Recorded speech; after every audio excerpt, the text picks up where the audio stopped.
And the Hangout is on the air. That's a good name for a podcast, The Hangout. Yeah. I think we should work on something like that. Nobody's ever done that, right? No. No, that would be completely original. All right. In that case, here we go. In 3, 2, 1. Welcome to Geekodrome. Bustin makes me feel good. Geekodrome is the weekly roundtable discussion of all things geek. What are you busting? I'm busting ghosts, yo. Oh. You know, who are you going to call? Your mom. She's very good at it. I am Jon, and the guy making the mom jokes, that's Stugots. What's up? Not too much. Party people, get on out. So we left last week talking about the Westworld video, how they were going to release 10 minutes of spoilers. And I was really upset about it. I know. Well, their Reddit post got 10,000 upvotes or whatever the number was. And they released their video. Would you like to guess anything that was in that video?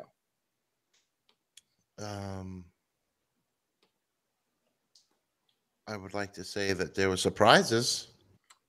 There were twists and turns and surprises galore. I watched the video. How long was the video? 10 minutes, as promised. So you know everything that's going to happen? No. But you watched the video? I watched the video. So you know what's going to happen? The video was pretty much an intro to the show, like an advert, short video. I actually kind of skipped through that part a little bit because I didn't want to spoil anything. Because after about 3 minutes, it's a message saying, "Thank you, Reddit users." And then 7 minutes in black and white of a dog sitting in front of a piano. Was he playing the piano? I don't believe he was. Oh. Was it the piano playing itself? Well, there was piano music playing over. It's the Nirvana cover that they used in the trailer. Oh. Like I said, I kind of skipped the 3 minutes just to see what they were doing. Was it the piano from the show playing? It's all recorded and then overlaid. But it was the Nirvana song that they used in the trailer. In Bloom? Is that the one from the... Oh, no, Heart-Shaped Box. Heart-Shaped Box, yeah. They played it for 7 minutes over this picture of this dog just sitting in front of a piano. And I laughed my ass off. They completely trolled the Reddit user base.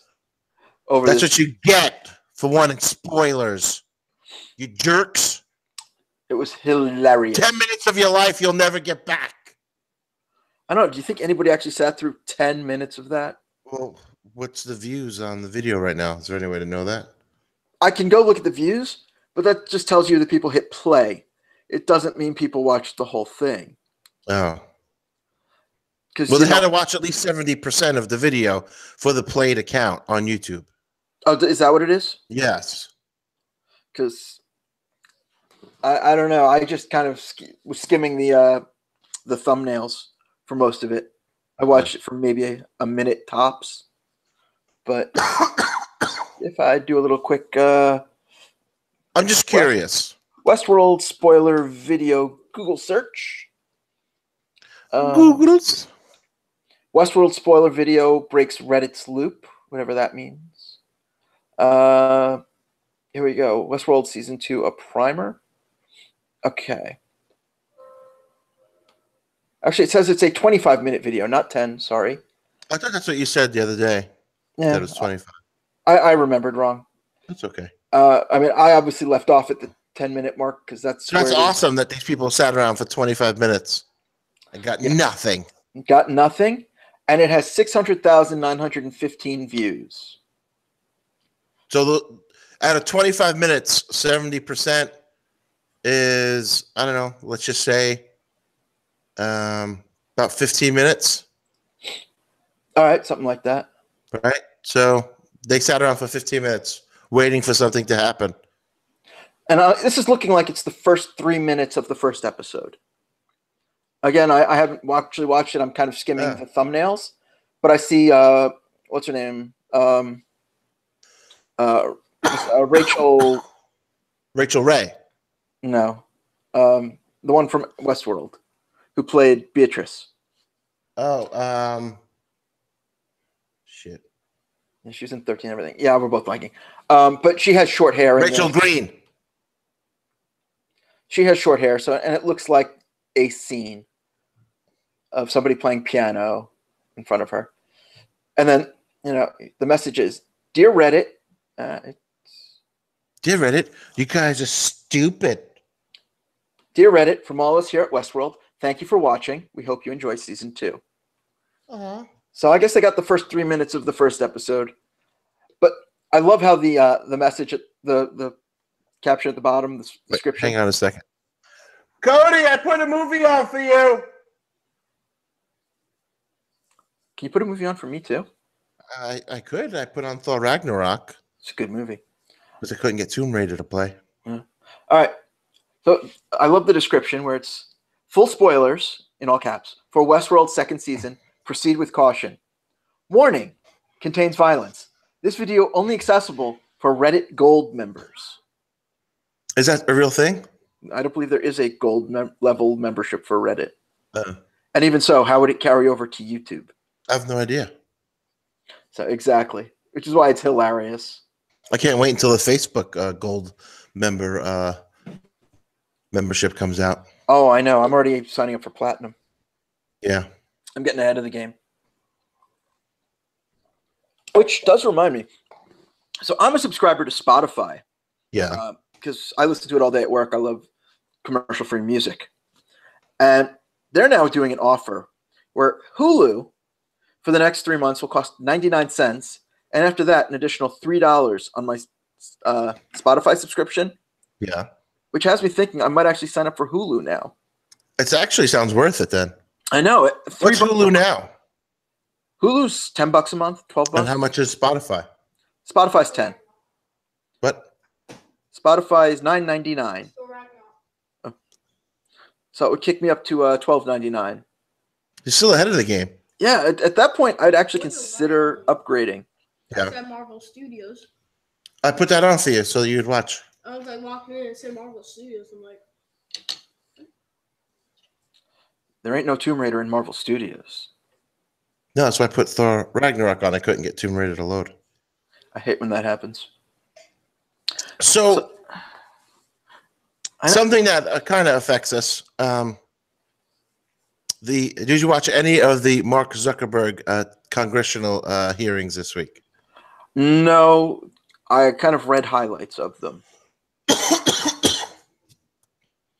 The elected officials in this country have no idea how Facebook works. Not just Facebook, but yes. Yeah, I know.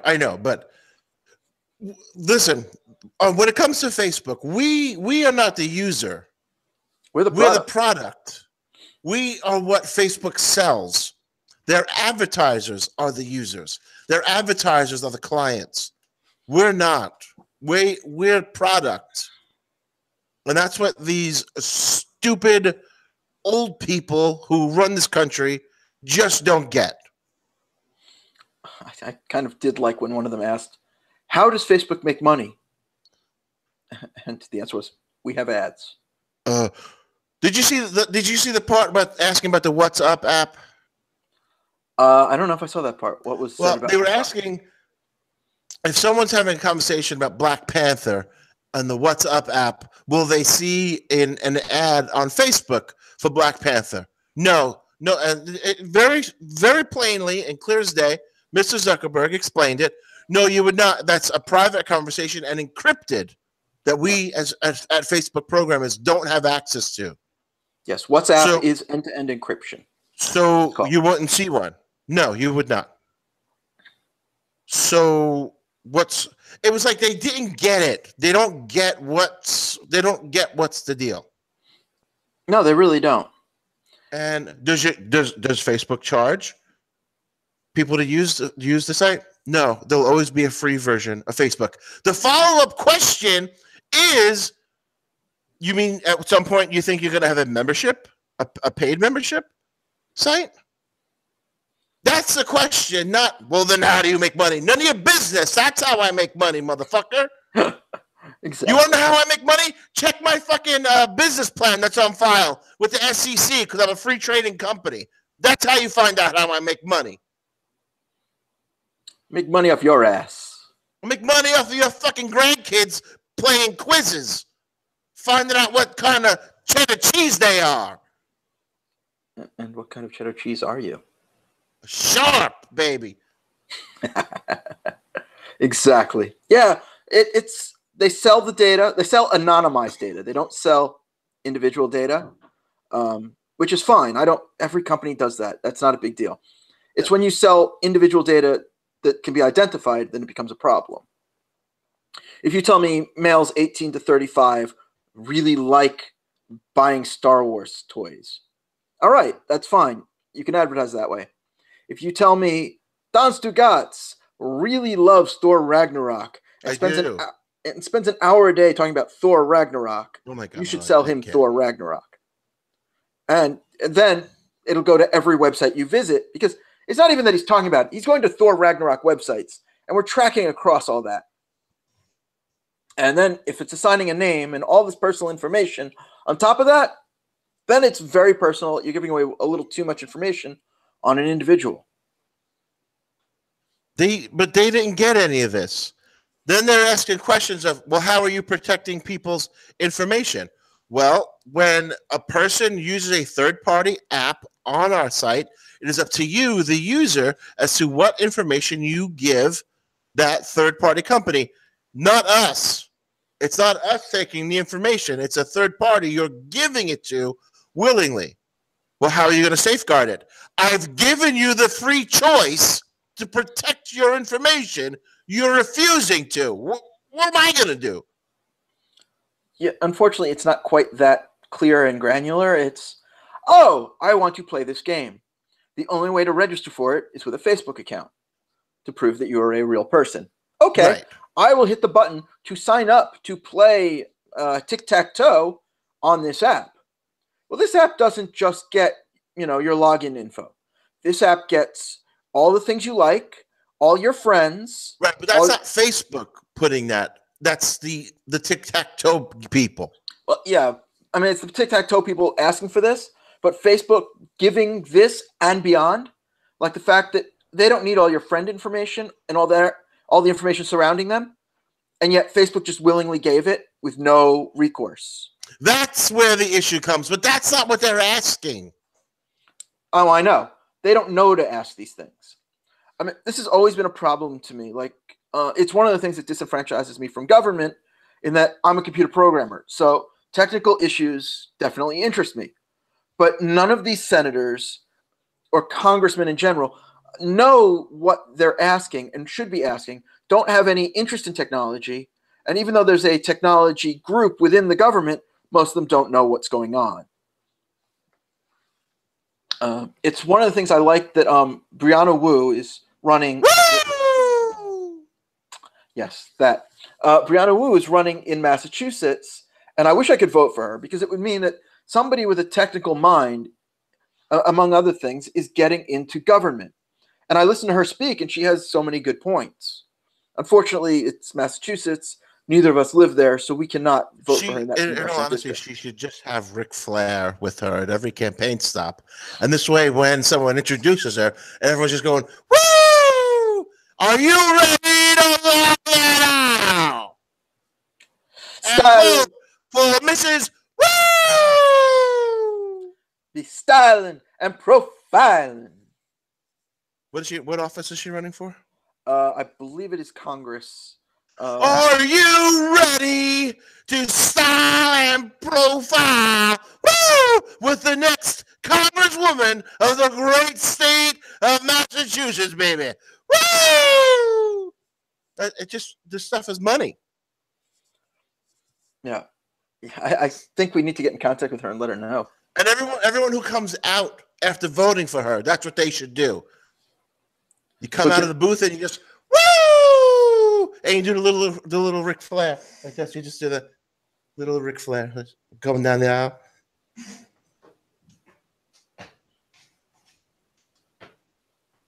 Just like that. For those listening to the audio, He has done the Ric Flair strut. Mean Gene! Let me tell you about the next great congresswoman of Massachusetts. Oh, you're stopping there? You're not going to actually... I was going to wait for you to talk, and then I was going to interrupt you and go back at that for a while. Well, Rick. Come on, it's brilliant stuff. It is. I don't understand how she's not doing it. But, she makes a lot of good points, and that's why, I wish her the best, because I directly cannot vote for her. But we're Democrats. We can vote in any state. Not for their, state. Yeah, it's all right. It's all right. Just ask the Republicans. They'll tell you that we do it. Just because they dig up bodies and, have them vote, I understand. We can do it. We can totally do it. We're going to make this happen. We have till what, November? We'll make it happen. Is that when election day is? Generally. No, I don't even know. I don't pay attention. Yeah. I don't know what the current status. I don't pay attention to when certain elections are. I know when my local ones are, and I end up not voting because I don't live close enough to the polls and have to go to work too far away. So it's unfortunate, and I just do the majors. So back to the geek stuff. We had 2 trailers this week that were of interest. The first would be the spin-off from the Ocean's 11 movies, Ocean's 8. I dug that one. I did too. It looks like a solid heist movie. Yeah. I like that it's not Vegas like the other 3. We're going to New York, the other coast. And we're going to do some sort of crime at the Met Gala. I don't know they're stealing diamonds or something? I don't know. It's the whole point. You got to watch the movie and find out. Well, no, they showed it in the trailer. It was like a diamond tiara or necklace. Something I know like they're just going to steal everything possible. Well, I would hope so. It is a heist during the Met Gala. Yeah. So, and, it's cool that, since Ocean's 11 was all men, literally, except for like Julia Roberts, it's cool that we're doing the gender bend and it's all women. And I like the tie-in that one of them is Danny Ocean's sister. Well, that would be Sandra Bullock's character. Yeah. So who was part of that, that movie crew back in the 90s. Yeah. So it works perfectly. And so maybe if this movie does well and they do like 2 sequels, maybe there'll be like an Ocean's team up. Well, we'll see. If they do 3 of these, then they're all caught up to Ocean's 11. Yeah. So does that mean they'd skip to Ocean's 14? Yes. And because there'd be 14 people. Well, that's true. I mean, that's why this is 8 and that was 11. No, it would have to be Ocean's 19. Yeah. I mean, I guess if they jump that far ahead. We'll just call it the meeting of the oceans. And you have to set it in the Keys where the Gulf and the Atlantic Ocean meet. Well, I just brought up the Ocean's 8 IMDb page, and apparently there may be a little crossover in this movie. What? I know. Strangely enough, the second billed actor is it literally goes Cate Blanchett and then somebody from the other series. Ooh. Do I want to know who? Do I want to spoil it? Do I want it spoiled? I don't know. Do you? To me, the weirdest part is on this list, Sandra Bullock is 1, 2, 3, 4, 5, 6, 7th. 7th. It's her movie. She's 7th. I know. She's lead. The person doing the cameo crossover is listed higher than her. I know. She's like the Rodney Dangerfield of this movie. Although, yes, there is a second character with the crossover. Wait, hang on a second, John. What do you want to do? Oh, is it raining still? I don't know. I don't hear it. All right, right in front of the house. In the driveway. And don't go near the neighbor's car. Okay. Yes, I could pause it. And no reenacting scenes from Casino. on the neighbor's car.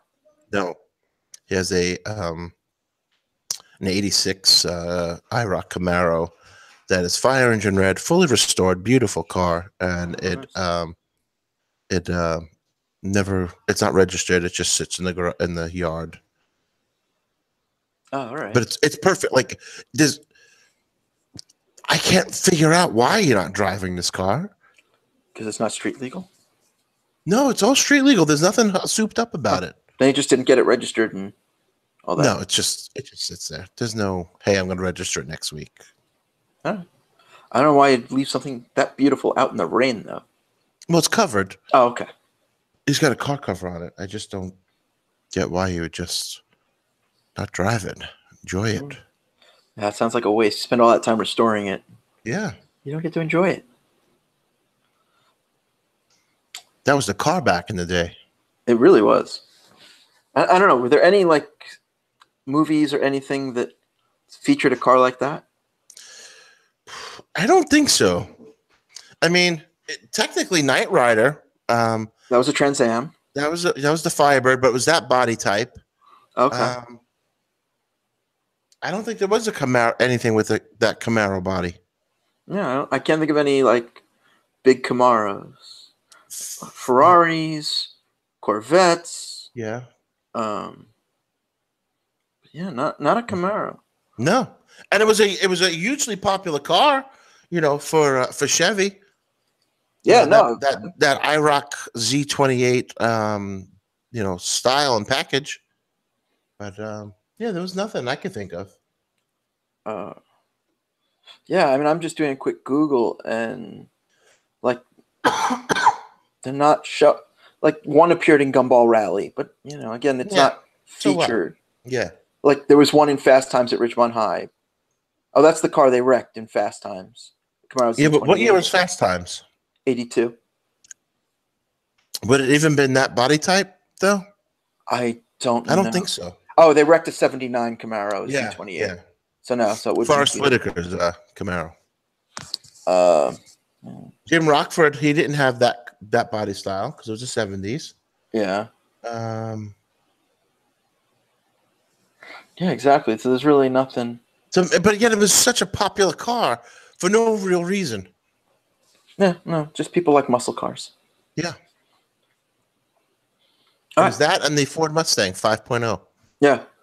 And it was a war between are you Chevy or are you Ford? Yeah. And I'd always be like Trans Am. Yeah, they were very popular at the day. So, do we reveal who the Ocean's 8 character crossover is? Sure. Wait, I'm going to guess. You're going to say Matt Damon. Okay. Now, there is a second character I found towards the bottom of the list. Okay. If you want to guess at that one, too. Brad Pitt.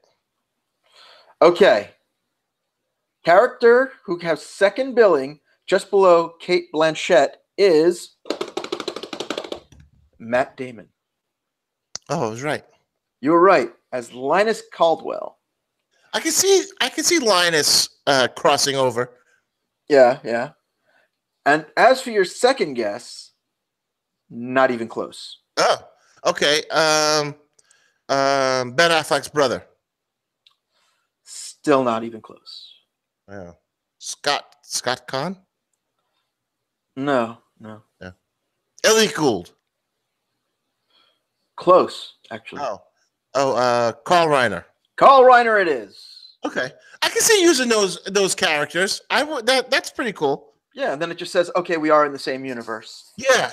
It establishes it more so than just say, well, that's Danny Ocean's sister. Yeah, exactly. So I think I'm kind of looking forward to this. I think it's a great cast. I think it could be a great story. It's obviously, you have Anne Hathaway, who's the cop trying to stop them, and pretty much an A-list cast going at it, just like in the original. Yeah. It is not Soderbergh directing. That's interesting. It's Gary Ross. Oh. But yeah, can't have everything. No. He's still a great director. I like what's his name directing. Soderbergh? Yeah. Everything. All his stuff is always like nice and slick. has its own feel to it, you know. No, yeah, it has that indie feel even when it's a big budget movie. So I always dig that. Our second trailer is The Incredibles. Incredibles 2. Yes, The Incredibles 2. Looks pretty good. I'm psyched. I am so psyched. You know, I don't know how much of a Fantastic Four movie it'll be. It seems a little different. Yes. But it still has that family superhero dynamic that makes the Fantastic Four. Oh, yeah. And made The Incredibles. This is going to be such a good movie. Oh, it totally is. And even so, I can't see anything bad because it's great that, it's now the family knows everybody has powers. Yeah. Everybody's kind of being their thing. And it's Elastigirl who's kind of in the lead this time. You're not dying of cholera, are you? No, back in February, I had the flu, and with that came bronchitis. So that's all cleared up, but the bronchitis is lingering. I saw a doctor yesterday, and he just said it's like, I don't know, he used the word like reciprocal bronchitis, and there's no medications to take. Just keep coughing. Oh, that sounds pleasant. And don't talk as much. And if you do talk, don't yell.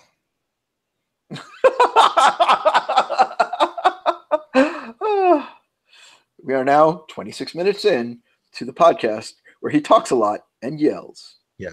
Definitely the Ric Flair impersonation definitely should not have been done. Yes. But and I've noticed that as the day goes on and I get tired, I definitely cough more. No, I agree. It's always you're just getting worn out, and diseases know when that happens. They just jump on you. Oh, you think you're feeling better?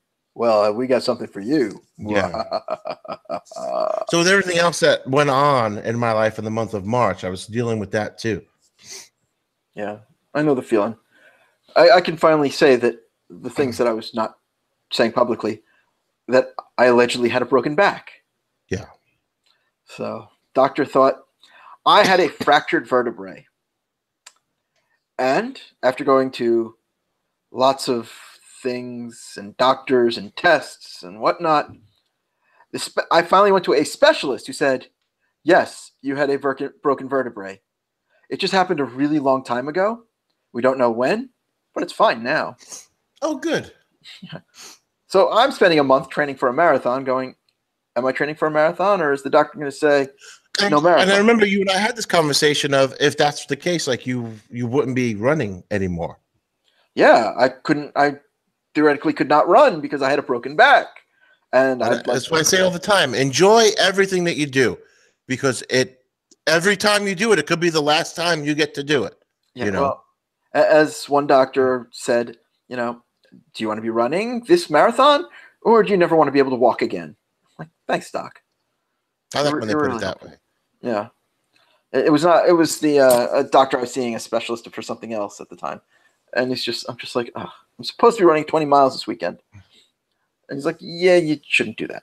No. And here's a good reason for medical stuff that we want you to do on Monday that you have to get ready for on Sunday anyway. So forget your run. Yeah.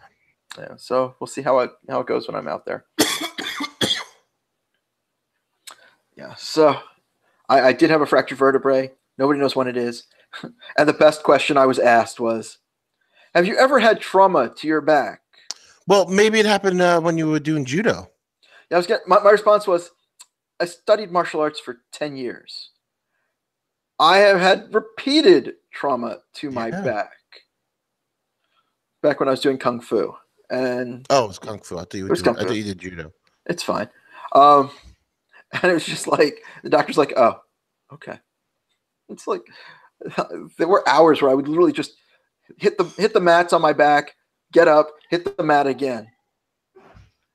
So I have had repeated trauma to my back, and there is, nothing I can do about that. Blame my kung fu teachers and my fellow students, and then get up and do it again. And again. Cobra Kai says never die. Mercy is for the weak. Exactly. So yes, this is the first time I've actually said it publicly. I allegedly had a broken back, with my fractured vertebrae. And I was so tempted. If anything was going to happen, I was going to post up pictures of Bane breaking Batman's back. Yes. Everywhere. I had some of them saved, ready to go. Of course you did. Of course you did. But they were all the comic book ones, not the movie ones. Yeah, of course. I was getting the comic book ones ready too. If I was going to announce publicly that I was, there's one cover of from the Nightfall storyline. It wasn't Sam Keith who did the art, but it was just Bane is just absolutely gigantic in the cover. I want to say it was like the alternative to covers, because in the 90s comic books, all the big issues came out like multiple versions. There was one cover that was just absolutely sick looking. No, I mean, I had great covers all around. Yeah, I thought Sam Keith did all the major ones, though. I could be wrong. I know he did the interior art for that. There's one that Sam Keith did with Bane and Killer Croc that was really good. I'm trying to think of that. Like Robin's tied up. There was so many. He did so many great covers. Yeah, I again, I read all those. I reread them last year, I think it was. All right, I'm gonna send you the link so you know which one I'm talking about. All right, I'd love to see it, and we'll put this in the show notes for anybody who wants to catch it as well.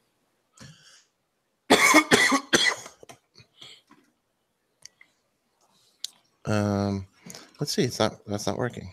Awesome. Let's try another one. I like sometimes, like on Google now, it's hard to get stuff to save or to load because it's embedded in some site. I don't know. I don't know. It seems like it's not getting easier to get these things. And Google image search took away the button that lets you just look at the picture. Yeah. So like the day they did that, I was looking at some article on, I want to say The Verge, one of the websites, tech websites, and they're like, if they've taken away the button, but here's a Chrome plugin to add the button back in if you want to see it. Gee, thanks. And literally, that's how I found out they took out the button. Yeah, that's Sam Keith. Oh, is it? Okay. I didn't see his signature. The Nightfall cover from Batman 497. 497. If you look, there's a signature on the bottom right-hand corner. It doesn't look like his signature, though. I can't zoom in. Let me see if I zoom in this way. Actually, I can. No, definitely not. It's definitely not him. It's Kelly something. Oh. Kelly Jones? Oh, okay. Kelly Jones. Okay. He also has a very similar style. Yeah. Okay, cool. All right. So we do have one more major story, but I think we're going to save that for our second episode, which we're taping back to back because I will be traversing the European country. Yes, that. Traversing the European countryside, so we are double recording today. Both this and the Masks and Tights, our new wrestling show. So if you dig wrestling, Masks and Tights.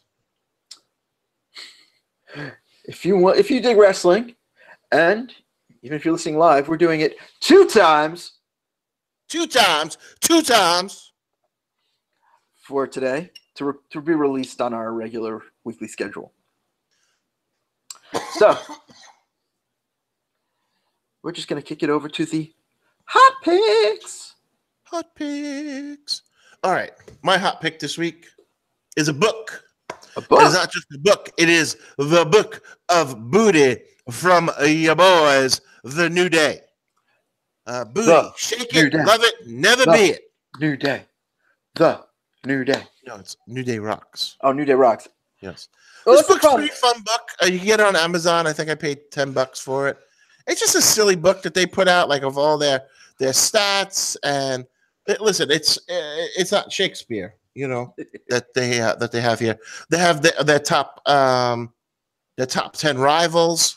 They talk about in detail the custom tag team championship belts from WrestleMania last year that sold out really quick and now go for big bucks. Even bigger bucks because they were $483 when they were on sale originally. Now, if you get them, it's like you're gonna get these same ones, but they're like $800-900. They're really sought after collectible. I didn't even know WWE made them available. Yeah, if you get them on WWEshop.com, you can buy belts. But these belts were really just for people to buy. And it's just like stuff. They talk about the different hairstyles of Xavier Woods, which is pretty funny because his fro is pretty well shapen all the time. They talk about their favorite foods. Again, nothing groundbreaking, but some cool art like the Bootios, the first Bootios box. Nice. Okay. So, yep, that's my hot pick. It's a fun book. You just thumb through it while you're relaxing or something. And you're on the bowl. Yeah, on the bowl. And do you display that with your box of Bootios? No, I do not have a box of Bootios. Uh-oh, that could be a problem. Yes. So if someone would like to send me one, I will have a P.O. box set up by the time the show is live again. Just for Bootios. No, for other things. I have people that keep asking to send me beer for the day drinking show and stuff for me to wear on the Eat Up show. So I'll be setting up a P.O. box rather than keep giving my home address out to people. Please, people. Do not want him doing the show naked. I repeat. Well, no, I just don't want to give people my home address. That wasn't the point of my PSA. We just don't want you to be podcasting naked. Yes. So send him this week, this is the shirt I actually won back at Christmas time, and that's from the Something to Wrestle With podcast. Well, you know.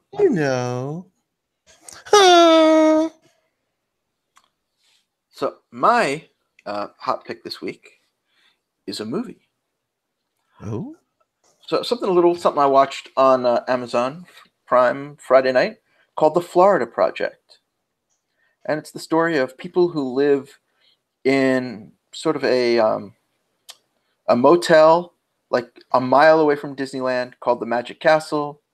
And it's kind of interesting. Just look at life, how there's like all this going on in Disney World, and then this life is happening just like a mile or two away. Let me guess, are they poor? They are poor. Yeah. Bless you. I mean, it is fictional. So So it's very, drama. But it's pseudo-documentary style, and it's very well done. Lots of great acting by people you've never heard of. Okay. And it's just a really interesting premise. The premise sounds good. Yeah, and it's just William Dafoe plays the manager there, so it's pretty solid. Other than that, the only other actress I knew or recognized, and I hate to admit this, was Sandy Kane. For those of us who listened to Opie and Anthony back in the day, and she plays Sandy Kane under a different name. Like, it's just ridiculous. But she's one of the characters living in the motel. But it's just interesting to see how those people live in that way so close to Disney World. Yeah. And it's just, a nice slice of life kind of film. And on that note, I believe that takes us to the end of our first Geekodrome that we're recording live today. Live to tape. In front of a live studio audience. Okay. On that note then, if you'd like to find more Geekodrome, and you're not watching live on this not so beautiful Sunday here. It's gloomy. It's really bad out, yeah. It was so nice out yesterday. Well, you can find more Geekodrome at geekodrome.co. You can subscribe on the iTunes, the Google Play, or just wherever you like to find your podcasts. SoundCloud's always fun for us. You can find us on Twitter at Geekodrome Pod, on Facebook at Geekodrome Podcast. I'm John. You want to hit me up? I'm at Just John on Twitter. And the guy pointing over there, he's at Jon and Stugots on the Twitters. He also hosts the Eat Up Show on Facebook, which is still on hiatus. Only for another week. I will be filming one this week, and that will be edited and then put out the week after. No more. I will not be doing them live any longer. The live audience is severely I know, because I know people loved watching live. I went through the numbers with a Facebook ad representative the other day, and man, oh man, the numbers dropped drastically when I stopped doing it live. Oh well. Well, people will be able to tune in again next week. And until next week, we have been Geekodrome. And it has been too sweet.